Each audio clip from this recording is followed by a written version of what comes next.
বুঝছি না, আপনি কি কইছেন? হ্যাঁ শুনছেন কি কইছে? কি কইছে কাঞ্চন? এখন হাতের লাগে আনছেন না কেন?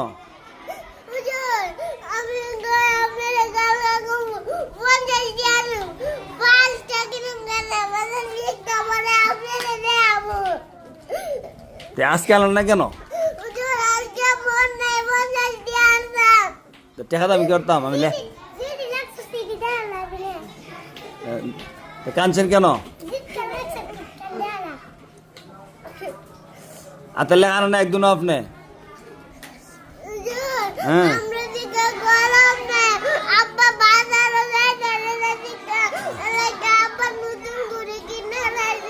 এখন আব্বার দোয়াই দেন, দেখছেন নি? নিজে হাতের লেখা লেখছে না, আব্বা কলম দেয় না, আব্বা ঘুরে কিনে লাইছে।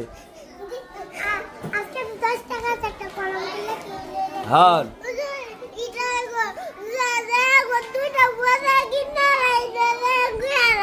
পয়লা আইতা করবেন নি? হাতের লেখা আনবেন নি? কাজে ওটা বাড়ি দেলাই 10টা দেলাই।